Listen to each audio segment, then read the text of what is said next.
We're back with a Fox News alert. You're taking a live look at explosions rocking Gaza right now as the IDF ramps up its operations both through the air and on the ground.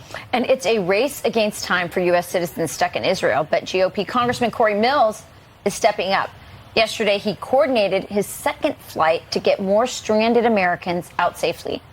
Florida Congressman Cory Mills joins us now. Great to see you, Congressman. Thanks for having me. We remember that you did something like this when it came to Afghanistan. Now here we are once again when it comes to Israel. Well, again, it just shows that the Biden administration doesn't prioritize the safety of American lives. We saw it in 2021 when we were conducting ground operations, getting out fellow Texans that had been stranded, a mother and 3 children, born and raised in Amarillo, Texas. When I saw what was occurring and I knew kind of the destabilization that was going to go on, because Iran really wants to break down that normalization process that was going to happen between the KSA and Israel to build out and expand the Abraham Accords.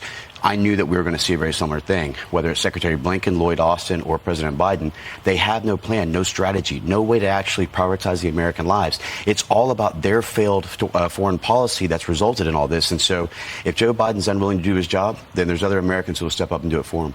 And this has been urgent. Explain to our audience, you just got this last group out, but barely. Yeah, so the plane that just came in, we had 159 that was on this, and pretty much one of the last flights, as soon as ground operations and IDF started moving, they seized all civilian aircrafts coming out of Tel Aviv.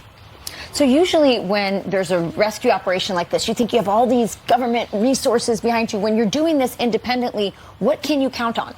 Yourself. Yeah. Yourself and your team. And that was the thing. Now, I've spent over 20 years throughout the Middle East, obviously from the Iraq War in 2003 and all the way through. And I speak fluent Arabic, which actually does help when you're on the ground. I've been going through Jordan. So when I went over there, we actually conducted the first day 32 Americans that we ground evac'd out of areas like Haifa and Nazareth, Tiberias, up by the Syrian area. On the second day, I went and we ended up getting 45 out, and we were able to go through the West Bank and through Jerusalem and some of the other outer areas closer moving into the south. And so it really is one of those things where you get on the ground and you figure it out. Where in the military, we just adapt and overcome. Yeah. Awesome story, Congressman. Incredible. Not as awesome story coming out of Congress with a different congressman.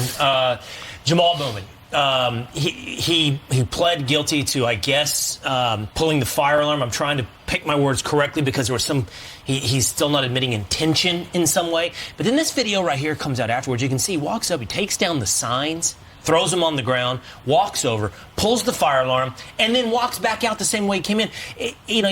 Just total BS, the idea that he thought it was going to release the door and tried to walk through. Well, and the lack of integrity. I mean, look, he tried to act as if he didn't know and it was just opening the doors, what he originally said. But people fail to remember he worked in a school. They gave actual, tutoring on, hey, don't pull these fire alarms. Don't do this. Don't do that. In my personal opinion, it's intentional, criminal, and malicious. I think that he should at minimum be censured, but I would actually vote to have him expelled. I know Congresswoman Malliotakis has put a bill or put a resolution on the floor that would actually expel him. I would happily support that, and I've already co-sponsored Lisa McClain's bill that actually censures him. You know what is BS? That this video came out now.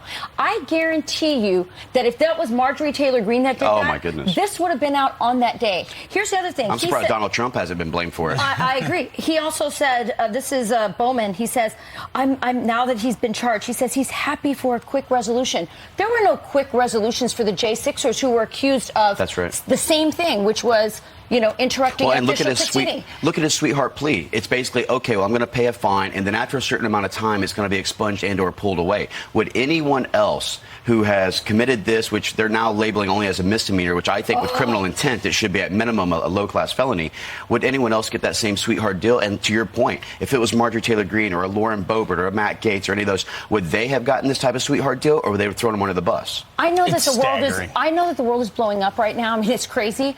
But will, just out of principle, the Republicans and the new speaker prioritize absolutely throwing the book at this guy? Well, I don't think that we're going to prioritize anything on Bowman. We've prioritized securing our border and physical responsibility. But I can tell you, getting accountability of all members of Congress is definitely something that Speaker Mike Johnson will definitely do. And by the way, what a blessing. Mike Johnson is one of the most constitutionally principled, faith-based individuals that we could possibly have gotten in as speaker, and he believes in a member-driven, not speaker-driven process to decentralize things. This is the return of power and limited government overreach that we need. Good. Looks good so far. Appreciate it. Thank you. Thanks for being here with us in person. All right, coming up, Biden and Xi Jinping.